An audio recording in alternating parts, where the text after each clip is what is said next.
কোথায় গো? এই দিনে আমার ভোলানাথ পার্বতী মার বিবাহ হয়েছে, তাই তো গো? তা দেখুন বাবা, আজকে হিমালয় কন্যা কি করলো, কত বড় প্রশ্ন। দেখুন আজকে হিমালয় রাজা তার মেয়ে পার্বতীর জন্য একটি সুপুত্র খুঁজছে।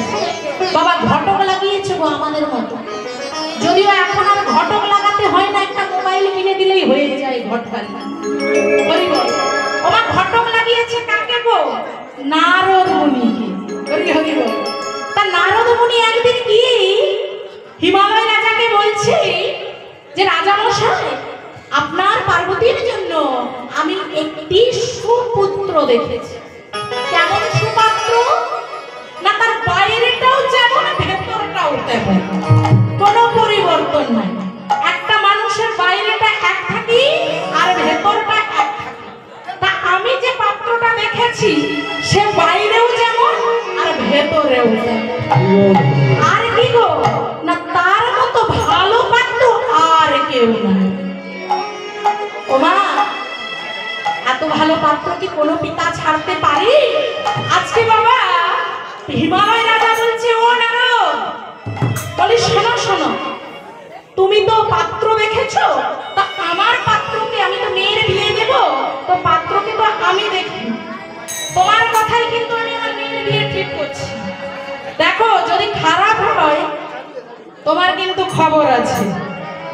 ঘটক বিদায় তো পাবে না পাবে না, তোমার ওই রাস্তায় যাওয়া বন্ধ করে দেবে। হরি বাবু। তা বাবা বলছে ঠিক আছে চলো বিবাহ হোক। একদিন বাবা পার্বতী মার বিয়ের দিন শুভক্ষণ উপস্থিত হলো। বাবা ভোলানাথ বিবাহের জন্য প্রস্তুতি হচ্ছে। দেখছে বাবা তিনি আর সমস্ত দেবতারা আজকে আনন্দিত হয়েছে যে ভোলানাথের বিবাহ, যিনি দেবাদিদেব মহাদেব, যিনি সকলের গুরু, তার বিবাহ বলে কথা। তা বাবা বড় মনে দেবতাদের আনন্দ হয়েছে, ভোলানাথের বিবাহ হবে কথা। হরি হরি বল। তা বাবা সমস্ত দেবতারা খুব সুন্দর করে সেজেছে, কাঁচা পরে পাঞ্জাবি পরে দারুণ দারুণ অলংকারে সেজেছে। হরি বল। আজ বিয়ে বাড়ি হবে, কত আনন্দ। আহা, বিয়ে বাড়িতে বাবা কত রকমের, এই এখনকার মতো আমাদের লিপস্টিক, মেকআপ, আইলাইনার কত কিছু দিতে হয়। তা বাবা দিয়েছে এবং সমস্ত দেবতা আজকে এসে বলছে, ভোলানাথকে ডেকে বলছে, ও ভোলানাথ, বলি তোমার তো বিবাহ আজকে আমরা সেজেছি। বাবা ভোলানাথের দুটো অনুচর রয়েছে, কারা গো? নন্দী হাত দুজন তো। আর ভোলানাথের আরো সেনাপতি কারা? না ভূত মেতে দাও। আজকে তারাও বড় খুশি ভোলানাথের বিয়ে। বাবা ছুটে এসে ভোলানাথকে বলছে, ও ভোলানাথ, বলে প্রভু আজকে আমরাও তোমার সঙ্গে বিয়ে করব। এখন ভোলানাথ সকলকে ছেড়ে দিতে পারে, সঙ্গী সাথীদের কেমন করে ছাড়ে? বলছে সবাই মিলে তাহলে বিয়ে বাড়ি যাওয়া হবে। হঠাৎ করে দেবতাগণ এসে দেখছি ভোলানাথের বিবাহ। ভোলানাথ কি করেছে? দিগম্বর হয়ে দাঁড়িয়ে দিয়েছে। অর্থাৎ বাবা কোনো কিছু পরে নেই, খালি দাঁড়িয়ে রয়েছে। ও ভোলানাথ, তা তুমি যে এই যে বিয়ে করতে যাবে, বলি তুমি এরকম দিগম্বর হয়ে দাঁড়িয়ে রয়েছো কেন? তোমার বস্ত্র নেই? যাও যাও, আলমারি থেকে যাও, ধুতি আর পাঞ্জাবিটা পরে এসো। এখন বাবা ভোলানাথের আলমারি কোথায় গো? তাহলে বাক্স থেকে বের করো। ভোলানাথ বলে আমার আলমারিও নেই, বাক্স নেই, তাহলে কোথা থেকে বের হবে? না তোমার পুটুলি থেকে বের করো। না বলে আমার ঘরই নাই, তো পুটুলি কোথায় থাকবে? ভোলানাথের ঘর আছে না? ভোলানাথের ঘর নাই, তাহলে এখন কি করা যাবে? কিছু তো একটা করতে হবে, ওইভাবে তো আর বিয়ে করতে যাওয়া যাবে না। এখন দেবতারা বলছে, ও ভোলানাথ কিছু তো একটা করো, এইভাবে তোমাকে আমরা কি করে বিবাহ দিতে নিয়ে যাই? ভোলানাথ দেখলো বাবা ভোলানাথ কি পরে গো? ব্যাঘ্র চামড়া, ব্যাঘ্র ছাল পরে তো। তা বাবা ভোলানাথ আজকে কি করেছে? একটি ব্যাঘ্র ছাল নিয়ে এসে পরেছে। তা বাবা পরেছে পরেছে, সে তো নেমে যাচ্ছে নিচের দিকে। এখন না যদি বেল্ট লাগানো, এখন আমি যদি এখন এই যে এখন ছেঁড়া জিন্স টিন্স বেরিয়েছে, ঢিলা প্যান্ট, এখন যদি বেল্ট দিয়ে দেখুন আমিও বেঁধে রেখেছি, তা যদি এখন ভোলানাথ না বাঁধে সে তো নিচের দিকে নেমে যাবে। এখন বলছে, ও ভোলানাথ, মানুষ যে তুমি যে রয়ে যাচ্ছ, জিনিস যে নেমে যাচ্ছে। তো ভোলানাথ বলছে, বাবা ভোলানাথের গলায় একজনা আছে, কে করবে? সর্প। তা সেই সর্প দিয়ে বাবা বেল্ট করেছে। তা সমস্ত দেবতা দেখছে সর্প দিয়ে বেল্ট, তাই চলো এখন গয়নাগাটি করতে হবে। বাবা সব দেবতারা স্বর্ণ অলঙ্কার করেছে, আমার ভোলানাথ কি করে স্বর্ণ অলঙ্কার করে? কেন করে না জানো? আজকে আমার তত্ত্বদর্শী ভগবান তত্ত্ব দিয়ে নিজের দেহটাকে সাজাচ্ছে। কেমন করে দেখো, ভোলানাথ বলছে এই স্বর্ণ গহনা এমন জিনিস যার থাকি সে কি হবে? সে ফলে। কিসে ফলে গো? অহংকারে ফলে। আর যার থাকে না সে জলে। এখন যদি দু ভরি সোনার একটা নেকলেস পরে একজন যায় ঠমক ঠমক চাল দেখি, পাশের জন্য বলে পা আছে তো দেখাচ্ছে, তা তাহলে যার থাকে সে ফলে আর যার নেই সে চলে। তো ভোলানাথ আজকে বলছে আমি তো স্বর্ণ অলঙ্কার পরবো না, তা আমি কি করবো না পুরো শরীরটাকে বাবা সাপ দিয়ে সাজি। হরি বল হরি বল। আজকে ভোলানাথ বিবাহ করতে যাচ্ছে। বাবা কেমন করে যাচ্ছে গো? ভোলানাথ চলেছে আজকে নাচতে নাচতে, ভোলানাথ কৃষ্ণ নাম গাইতে গাইতে চলেছে বিবাহ করতেই। আর বাবা ভোলানাথ আগে, তার পিছনে রয়েছে ভূত পেতের দল, আর তার পিছনে রয়েছে দেব দেবতা। এখন দেবতাগণ ভাবছে মনে মনে ভোলানাথের বিবাহ দিতে যাচ্ছি, হিমালয় রাজা নিশ্চয়ই খাওয়া দাওয়ার ব্যবস্থা ভালো রেখেছে, রাজার বাড়িতে সেবা মানে ব্যাপার।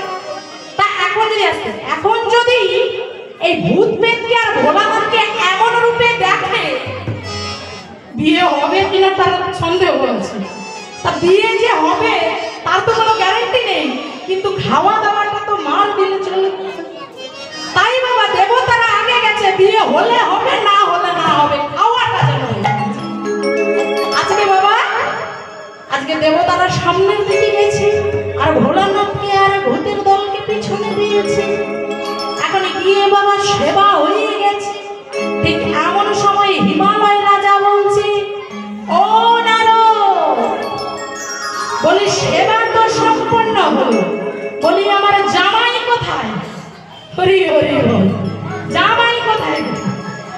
আরে তুমি যে জামাই দেখলে, জামাই কোথায় গো? আমার মেয়ে কি লগ্ন বসতে হবে নাকি? হরি বল। বলে লগ্ন বসটা কেন হবে? আপনারা এমন সুন্দর জামাই পেয়েছি বাবা। এমন সময় হঠাৎ করে বাবা দেখা গেল বাবা ইন্দ্রের দিকে তাকিয়ে বাবা ভাবছে হিমালয় রাজা এটা আমার জামাই। কি গো বলছি ওই সুন্দর ছেলেটা এই যে ও নারদ। বলি নারদ ওটা কি আমার জামাই নাকি? হ্যাঁ ওই সুন্দর ছেলেটা শিওর তো? বলে না না ওটা তোমার জামাই না। বলে ওটা কে? না ওটা তোমার জামাই বাড়িতে জল দেয়। বলে জল দেয় যদি এত সুন্দর ছেলে হয়, জামাই কত সুন্দর দেখতে। হঠাৎ এমন সময় বলছে জল দেয় এত সুন্দর ছেলে, ও মা। তারপরে দেখলো পবন দেবে। বলে এই ছেলেটা তার মানে আমার জামাই। এই ছেলেটা আমার জামাই নাকি? বলে দূর হিমালয় রাজা, এটাও তোমার জামাই। এটা কে গো? না এটা তো তোমার জামাইকে বাতাস করে। দেখো দেখো মনে হচ্ছে বাতাস করা চেহারা। বলে এত বাতাস করে। বলে বাতাস করে এত সুন্দর যদি দেখতে হয়, জামাই কত সুন্দর। জামাই দেখতে সুন্দর না? কি গো জামাই দেখতে সুন্দর না? জামাই দেখেছো তো? হেভি সুন্দর।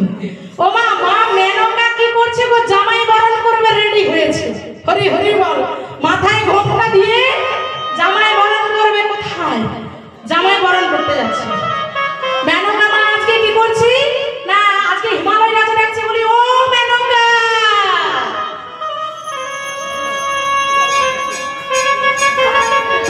তোমার শাশুড়ি কি সুন্দর সেজেছে গো। হরি বল। কলা বইয়ের মতো মাথায় ঘোমটা দিয়েছে,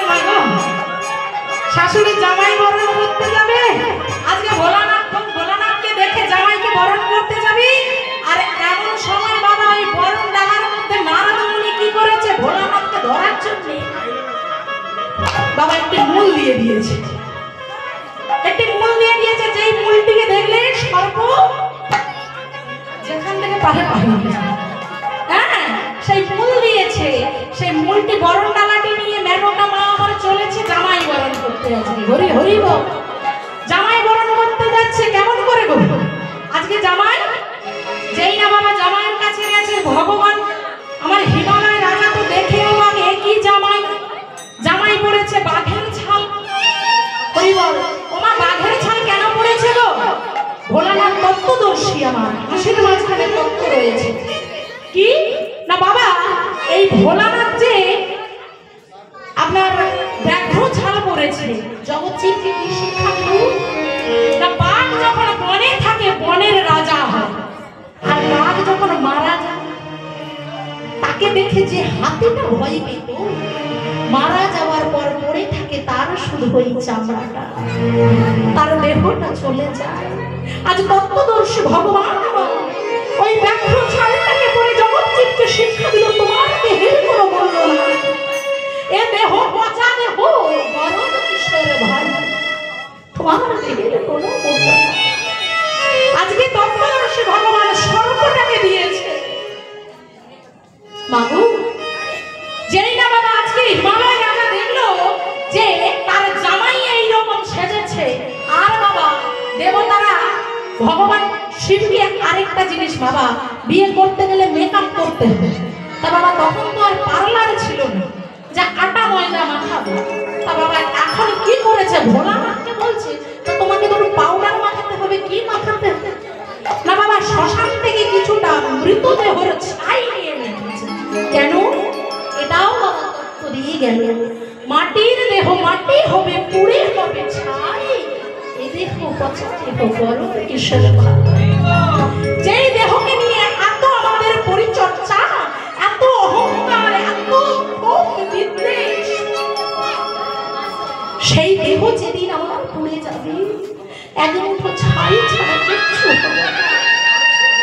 তাই যেই দেহ আমার পুড়ে ছাই হবে, সেই পার্থিব মায়াকে না জীবনের সার করি, যেটা জীবনের সার সেটাকে গ্রহণ করতে হবে, আর অসার বস্তুকে ফেলে দিতে হবে।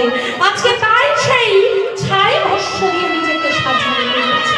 হিমালয় রাজা তো বাবা দেখে ও নারদ, নারদ দেখা গেল এই নারদের মতো, এ একবার এদিক দেখে একবার এদিক দেখে।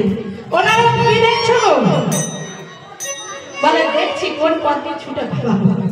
কারণ বাবা হিমালয় রাজা এরপরে যখন ধরবে আমাকে, সে তো আর ছেড়ে কথা বলবে না, ছেড়ে কথা বলবে না, ছেড়ে কথা বলবে না। তাই পালাবো কোন দিক দিয়ে দেখছি। তা বাবা নারদ হঠাৎ করে আজকে বললো, দেখুন হিমালয় রাজা, আমি মুখে যেটা বলেছি আপনার জামাই সেই রকম। কেন না, লোকের বাবা বাইরেটা আলাদা থাকে, ভেতরটা এক থাকে। আর এর দেখুন বাইরেও কিছু নাই, ভেতরেও কিছু। আমার কথা কিন্তু মিলে গেল। তা ঠিক আছে, বেশ, তাহলে এখন মেনকা মা আমার বরণ করতে গেছে, আর বরণ ডালার মধ্যে ছিল সেই মূলটি। যেই না বাবা সর্প ফুলের গন্ধ পেয়েছে, সর্প বাবা উনিও নামে আর তিনিও নামে, উনিও নামে আর তিনিও নামে। উনি তিনিটা কে গো? উনি তিনি কে?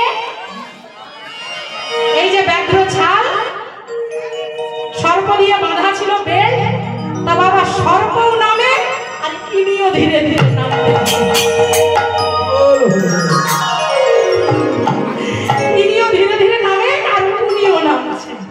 এখনো বাবা ইন্দ্র বলছে, দেবাদিদেব বলছে পড়ে গেল তুলে ধরো। বলে কি পড়ে গেল তুলে ধরো? এই জগতের সমস্ত কিছু মায়াকে পরিত্যাগ করে দিল বাবা। কোন রকমে মহাদেব আমার তুলে নিল। আর দক্ষ রাজা হিমালয় রাজা আজকে কন্যার সাথে এমন পাত্রের বিবাহ দিতে নারাজ। যেই নারাজ হয়েছে, হঠাৎ করে পার্বতী মা এসে বলল, যদি বিবাহ করতে হয় এই মানুষকে আমি বিবাহ করব। বিবাহ সম্পন্ন হলো। পার্বতী মা চলে গেলেন কৈলাসে